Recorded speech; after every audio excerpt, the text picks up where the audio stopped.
নমস্কার বন্ধুরা, শ্বশুর বৌমা রান্নাঘর অ্যান্ড ব্লগ চ্যানেলে সকলকে স্বাগত। আজ শেয়ার করব এক মুঠো গোবিন্দভোগ চাল আর পাকা আম দিয়ে প্রাণ জুড়ানো একটা ডেজার্ট রেসিপি, যেটা আপনারা একবারের জন্য হলেও তৈরি করে খেয়ে তারপর এসে অবশ্যই কমেন্ট করে জানিয়ে যাবেন যে কতটা টেস্টি হয়েছিল। আমি গ্যারান্টি দিয়ে বলতে পারবো এর স্বাদ ভুলতে পারবেন না।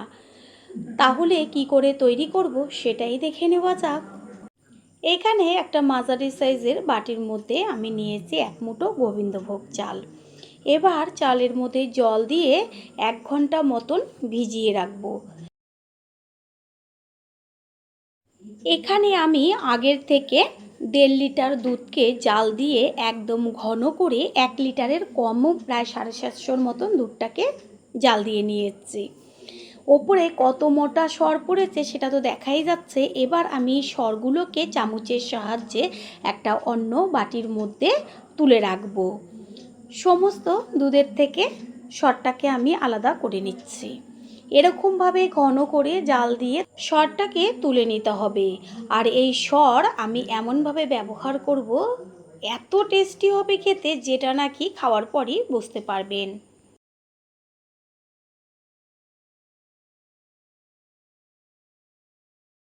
এদিকে গোবিন্দভোগ চালটা যে আমি 1 ঘন্টা আগে ভিজিয়ে রেখেছিলাম, সেই চালটা 2 থেকে 3 বার জল পাল্টে ধুয়ে নেব।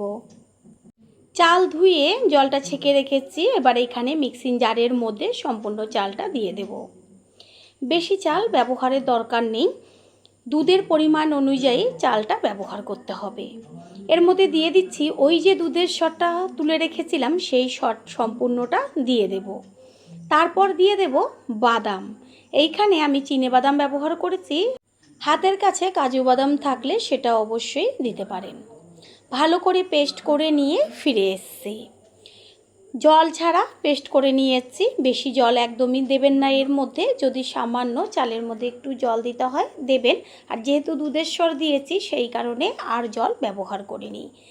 কত সুন্দরভাবে পেস্ট হয়ে গেছে। আর মিক্সিং জারটা ধুয়ে আমি একটু জল দিয়ে সেই জলটা এর মধ্যে দিয়ে দিচ্ছি। এখানে নিয়েছি 2টো পাকা হিমসাগর আম। আর আমটা একটু ভেতরটা বেশি লাল হবে সেই দেখে নেবেন। আমগুলোকে জল দিয়ে ধুয়ে নিয়েছি। এবার আমগুলোকে কেটে নেব। একটা ছুরি নিয়েছি আর আমের মুখের দিকের অংশটা একটু মোটা করে কেটে বাদ দিয়ে দেব। তারপরে ছুরি দিয়ে 2 পাশের অংশটা কেটে নেব। 2 পাশের অংশটা কেটে নেওয়া হয়ে গেছে। এবার একটা পিস হাতের মধ্যে নিয়ে তারপর ছুরি দিয়ে বেশ লম্বা লম্বা করে কেটে আবারও আলাদাভাবে ছোট ছোট করে কেটে নিতে হবে। এবার আমটাকে আমি একটুখানি তুলে দেখিয়ে দিচ্ছি যে কত সুন্দর লাগছে দেখতে। চামচের সাহায্যে আমের যে অংশটা সেটা খোসার উপর থেকে তুলে নেব। একইভাবে আরেকটা যে পিস ছিল সেটাকেও কেটে তারপর তার উপর থেকে টুকরোগুলোকে তুলে নিচ্ছি।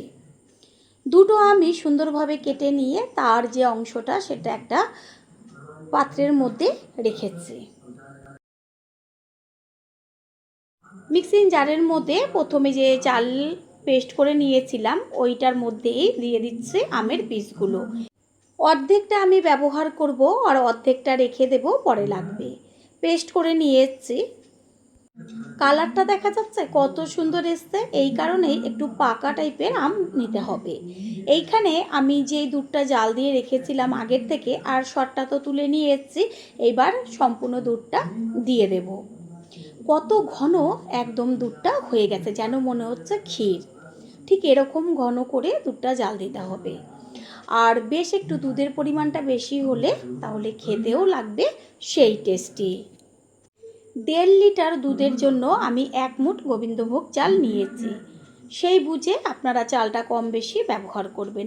দুধ তো আগে থেকেই একদম ঘন করে জাল দিয়ে রেখেছি, সেই কারণে আর বেশি জাল দেওয়ার দরকার নেই। বারবার বলছি, দুধ অবশ্যই ঘন করে জাল দিয়ে নেবেন।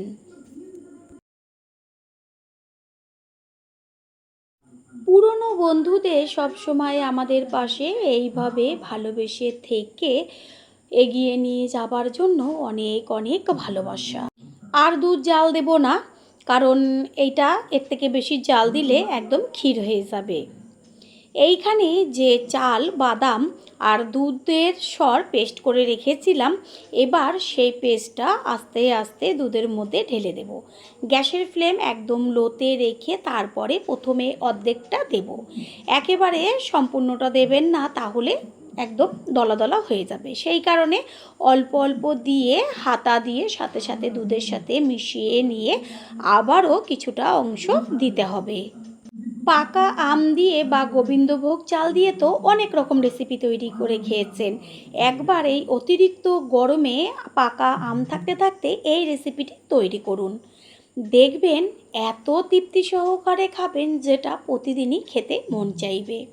ভালো করে চালের পেস্টটাকে মিশিয়ে নিয়েছি। এবার এর মধ্যে মিষ্টির জন্য দিয়ে দিচ্ছি মিশ্রি, আর দিচ্ছি 1 চিমটে পরিমাণ লবণ, কারণ পাঞ্চে ভাবটা কাটার জন্য আমি মিশ্রি ব্যবহার করেছি। আপনারা এইখানে মিশ্রির বদলে চিনি দিয়েও তৈরি করতে পারেন, আর অথবা মিশ্রিটাকে গুঁড়ো করে নিতে পারেন। মিশ্রিটা দেওয়া হয়েছে, সাথে সাথেই কিন্তু গলে যাবে। দেখতেই পাওয়া যাচ্ছে মিশ্রিটা গলে গেছে আর বেশ ঘন হয়ে আসছে। এটা একদম যেন থকথকে ঘন না হয়ে যায় সেটা খেয়াল রাখবেন। আর একটা কথা হচ্ছে, ঠিক একটু পাতলা পাতলা থাকা অবস্থাতেই নাবাতে হবে, কারণ এটা ঠান্ডা হওয়ার পর আরও জমে যাবে। ভালো করে হাতা দিয়ে সমানে নেড়ে চেড়ে যেতে হবে। প্রথমবার যারা আমাদের চ্যানেল ভিজিট করছেন, আন্তরিক শুভেচ্ছা ও অনেক ভালোবাসা। আমাদের রেসিপিগুলো যদি ভালো লেগে থাকে সাবস্ক্রাইব করে দেওয়ার অনুরোধ রইল, ও পাশে থাকা বেল আইকনে ক্লিক করলে পরবর্তী ভিডিওগুলো সবার আগে আপনাদের কাছে পৌঁছে যাবে। এটা প্রায় 4 থেকে 5 মিনিট মতন জাল দিয়ে নিতে হবে। সুন্দরভাবে এটা জাল হয়ে গেছে, আর কত সুন্দর একটা ঘন হয়ে গেছে, মনে হচ্ছে যেন ক্ষীর। আর দুধটা তো দেখতেই পেয়েছিলেন যে কতটা ঘনভাবে আমি দুধটা জাল দিয়েছি। সেই কারণে বারবার বলছি দুধটা বেশি ব্যবহার করবেন। গ্যাস অফ করে দিয়ে এটাকে নাবিয়ে রেখে দেব। গ্যাস অফ করে দিয়ে এটাকে নাবিয়ে রেখেছি, কোনো রকম ফ্রিজে রাখার দরকার নেই, রুম টেম্পারেচারেই এটা ঠান্ডা হবে। এটা সাইডে থাক। অন্যদিকে আমি গ্যাসের ওভেনে একটা ফ্রাই প্যান বসিয়ে তারপর ওই যে আমের যে পেস্টটা করে রেখেছিলাম সেই আমের পালটাকে ফ্রাই প্যানের মধ্যে দিয়ে গ্যাসের ফ্লেম লোতে রেখে এটাকে কিছুক্ষণ জাল দিয়ে নেব। ভেতরে থাকা জলটাও টেনে যাবে।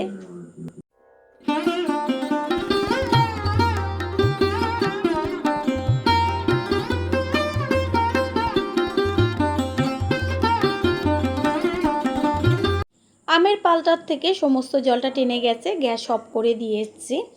এবার এই যে আমের পালটাকে জাল দিয়ে নিয়েছি, এটাকে আগে থেকে যে দুধটা জাল দিয়ে রেখেছিলাম সেটা তো ঠান্ডা হয়ে গেছে। এবার আস্তে আস্তে অল্প করে আমের পাল নিয়ে পুরোটা এর মধ্যে মিশিয়ে দেব। আরেকটা কথা, আমের পাল্প বা দুধ ঠান্ডা হওয়ার পরই কিন্তু মেশাবেন। আর এই আমের পাল্পটা দেওয়ার সাথে সাথে এত সুন্দর কালার আসবে যেটা নাকি দেখা মাত্রই জিভের থেকে জল চলে আসবে। নাবানের সময় আগেই তো বলেছি যে পাতলা রাখতে হবে, ঠান্ডা হয়ে গেছে তাই কতখানি ঘন হয়ে গেছে। আর আমের পালটাকে সুন্দরভাবে মিশিয়ে নিয়েছি। এবার একটা আলাদা পাত্রের মধ্যে তুলে নিচ্ছি। বন্ধুরা, আপনারা যে যেইখান থেকে ভিডিওটি দেখছেন অবশ্যই কমেন্টের মাধ্যমে জানাবেন। আপনাদের ধন্যবাদ জানাতে পারলে সত্যিই আমরা ভীষণ ভীষণ আনন্দিত হব। সম্পূর্ণটা তুলে নিয়েছি। এরপর ওপরে আমি একটু ওই যে আমের পিসগুলো রেখে দিয়েছিলাম সেগুলোকে সাজিয়ে দেব। এর উপরে আমি কিছুটা কাঠবাদাম ছোট ছোট টুকরো করে কেটে ছড়িয়ে দিয়েছি। এইখানে আপনারা আপনাদের পছন্দ মতো ড্রাই ফ্রুটস ব্যবহার করতে পারেন। এবার চামচের সাহায্যে সম্পূর্ণটা মিশিয়ে নেব। এটাকে এবার 1 ঘন্টা মতো ফ্রিজে রেখে দেব। তৈরি হয়ে গেল আজকের রেসিপি। আশা করি রেসিপিটি ভালো লাগলো, আর যদি ভালো লেগে থাকে একটা লাইক, কমেন্ট, পারলে একটা শেয়ার করে অবশ্যই জানাবেন। আপনাদের দেওয়া একটা লাইক ও লাইকের পাশে থাকা হাইপ আর একটা শেয়ার আমাদের কাছে অনেক অনেক গুরুত্বপূর্ণ। All friend, thanks for watching my video. আপনারা সকলে ভালো থাকবেন, সুস্থ থাকবেন। আবারও দেখা হবে অন্য কোনো রেসিপির এপিসোডে। একটা কেন 10টা খেলেও মন ভরবে না, ছোট থেকে বড় সকলের। তাও আবার কোনো রকম মেখে নেওয়া বা বেলাবেলির ঝামেলা ছাড়াই তৈরি হয়ে যাবে হেলদি টেস্টি রেসিপি। আমি বারবার রিকোয়েস্ট করব, একদিনের জন্য হলেও এই রেসিপিটি তৈরি করে তারপর এসে কমেন্ট করে জানিয়ে যাবেন যে কতটা টেস্টি বা কতটা হেলদি হয়েছিল। নমস্কার বন্ধুরা, শ্বশুর বোমা রান্নাঘর অ্যান্ড ব্লগ চ্যানেলে সকলকে স্বাগত। তাহলে কি করে তৈরি করব সেটাই দেখে নেওয়া যাক। প্রথমেই নিয়েছি এখানে একটা মাঝারি সাইজের বাটির 1 বাটি পরিমাণ আটা। একটা বড় বোলের মধ্যে আটাটাকে ঢেলে নেওয়া হলো। আর রেসিপিটা আমি আটা দিয়েই তৈরি করব, আপনারা চাইলে অবশ্যই ময়দা দিতে পারেন। তবে আটা আমাদের স্বাস্থ্যের পক্ষে কতটা উপকার সেটা সকলেই জেনে থাকেন। এইখানে নিয়েছি ওই বাটিরই হাফ বাটি পরিমাণ সুজি। যতটা আটা ব্যবহার করবেন তার থেকে হাফ বা হাফের থেকে একটু কম পরিমাণ সুজি ব্যবহার করবেন। এবার আটা আর সুজির মধ্যে দিয়ে দিচ্ছি ছোটো চামচের 1 চা চামচ পরিমাণ লবণ। একটা হ্যান্ড উইন্সের সাহায্যে আটা, সুজি আর লবণটাকে শুকনো অবস্থায় ভালো করে মিশিয়ে নেব। এরপর আটা আর সুজির মধ্যে দিয়ে দেব দুধ। আমি এইখানে দুধটা আগে থেকে জাল দিয়ে রেখেছিলাম, সেই দুধটা দিয়ে তারপরে হ্যান্ড উইন্স দিয়ে ভালো করে মিশিয়ে নেব। লিকুইড দুধের পরিবর্তে এখানে গুঁড়ো দুধও ব্যবহার করতে পারেন। তাছাড়া জল দিয়েও ব্যাটারটাকে তৈরি করে নিতে পারেন, কিন্তু দুধ ব্যবহার করলে বেশি টেস্টি আর হেলদি হয়। এতটুকু ভিডিও দেখেই বুঝতে পারছেন রেসিপিটা কতটা হেলদি আর টেস্টি হতে চলেছে। আর একটু দুধ আমি এর মধ্যে ব্যবহার করছি। আর একেবারে বেশি দুধ প্রথমে ব্যবহার করবেন না, অল্প অল্প দুধ দিয়ে ব্যাটারটাকে তৈরি করে নিতে হবে। খুব ভালো করে আমি হ্যান্ড উইচ দিয়ে ব্যাটারটাকে তৈরি করে নিচ্ছি। এবার ব্যাটারের মধ্যে দিয়ে দেব চিনি। মিষ্টিটা যে যেমন পছন্দ করেন সেই অনুযায়ী কম বেশি ব্যবহার করবেন। আমি এইখানে 2 চা চামচ চিনি দিয়েছি। এরপরে হ্যান্ড উইচ দিয়ে আবারও চিনিটাকে ব্যাটারের সাথে ভালো করে মিশিয়ে নেব।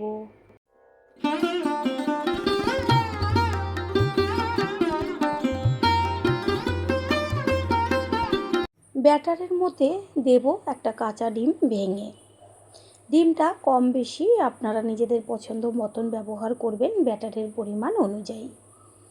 সম্পূর্ণ ডিমটাকে আমি ভেঙে দিয়ে দিয়েছি। এইবার হ্যান্ড উইচের সাহায্যে ডিমটাকে ভালো করে ব্যাটারের সাথে একটু সময় নিয়ে মিশিয়ে নিতে হবে। পুরনো বন্ধুদের সবসময় আমাদের পাশে এইভাবে ভালোবেসে থেকে এগিয়ে নিয়ে যাবার জন্য অনেক অনেক ভালোবাসা।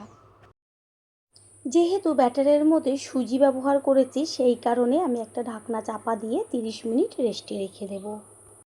30 মিনিট বাদে আমি ব্যাটারটা দেখিয়ে দিচ্ছি যে কতটা সুজিতে দুধ টেনে নিয়েছে আর ঘন হয়েছে। এরপরে এর মধ্যে আমি দিয়ে দিচ্ছি 1 চা চামচ বেকিং পাউডার।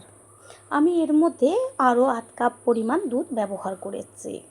ব্যাটারটা কতটা ঘন বা কতটা পাতলা রাখতে হবে সেটা আমি দেখিয়ে দেব। ভালো করে হ্যান্ড উইচের সাহায্যে বেকিং পাউডারটাকে মিশিয়ে নিচ্ছে। আর একটা কথা, যখন টিফিনটা তৈরি করবেন ঠিক তখনই বেকিং পাউডার মিশিয়ে তারপরে সাথে সাথে টিফিনটা তৈরি করবেন। এত সুন্দর, একদম যেমন ফুলবে তেমন জালিদার হবে, দেখা মাত্রই সকলে কিন্তু খেয়ে নেবে। ব্যাটারটা খুব সুন্দরভাবে তৈরি করে নিয়েছি। আর ব্যাটারে দেখা যাচ্ছে ওপরে কত সুন্দর বাবলস। আমি একটা ডুবো হাতায় করে আমি ঘনত্বটা দেখিয়ে দিচ্ছি। পুরো পেছনের দিকে একটা মোটা লেয়ার পড়েছে। এটা থকথকেও হবে না, আবার একদম পাতলাও হবে না। বেশ হাতার পেছনে রেখে দেখবেন যে একটা মোটা লেয়ার পড়লো কি না। ঠিক সেইভাবেই গুলে নিয়েছি। আর এইদিকে গ্যাসের ওভেনে আমি একটা তাওয়া বসিয়ে দিয়েছি। এবার একটা ব্রাশের সাহায্যে সাদা তেল নিয়ে পুরো তাওয়াটার গায়ে ব্রাশ করে নেব। এটা এই প্রথমবারই যা একটু ব্রাশ করে নেওয়া তেল দিয়ে, সম্পূর্ণ তেল ছাড়া এরপরে আপনারা রেসিপিটি তৈরি করে নিতে পারবেন। আর চেষ্টা করবেন সব সময়ের জন্য ননস্টিকের যে কোনো কিছু, তাওয়া, কড়াই বা ফ্রাই প্যান ব্যবহার করতে। যখন ব্যাটারটা দেবেন তখন হাতা দিয়ে একটু ভালো করে গুলে নেবেন। তারপর হাতায় করে এক হাতা নিয়ে হাতার মাঝখানে আস্তে করে এক জায়গায় ছেড়ে দিতে হবে। এতে কি হবে, চারদিকে ছড়িয়ে যাবে আর কোনো রকমভাবে হাতা দিয়ে ঘোরাবার দরকার নেই। দেওয়ার সাথে সাথেই সম্পূর্ণটা সুন্দরভাবে জালিদার হয়ে উঠবে। একটু 2 মিনিটের জন্য ঢাকনাটা চাপা দিয়ে দেব। ঢাকনার ওপর থেকে দেখা যাচ্ছে কত সুন্দর সম্পূর্ণটা জালিদার হয়ে গেছে। 2-3 মিনিট বাদে ঢাকনাটা সরিয়ে আমি সম্পূর্ণ লুকটা দেখিয়ে দিচ্ছি। যেমন জালিদার হয়ে গেছে তেমন ওপরটা কত সুন্দর ফুলে উঠেছে। এবার এটাকে উল্টে দেব ওপরের পিঠটা হবার জন্য। প্রথমবার যারা আমাদের চ্যানেল ভিজিট করছেন তাদের আন্তরিক শুভেচ্ছা ও অনেক ভালোবাসা।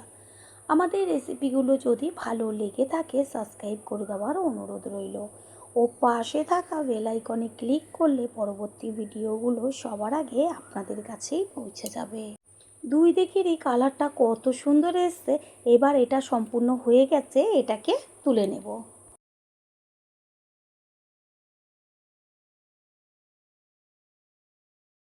একইভাবে আর একটা তৈরি করে দেখিয়ে দিচ্ছি। আবারও আমি যখন ব্যাটারটা দেব ঠিক তখন ভালো করে হাতা দিয়ে গুলে নিলাম ব্যাটারটাকে। তারপর এক হাতা নিয়ে আস্তে করে তাওয়ার ওপরে এক জায়গায় ছেড়ে দিলাম। দেওয়ার সাথে সাথে কত সুন্দর জালিদার হয়ে গেছে।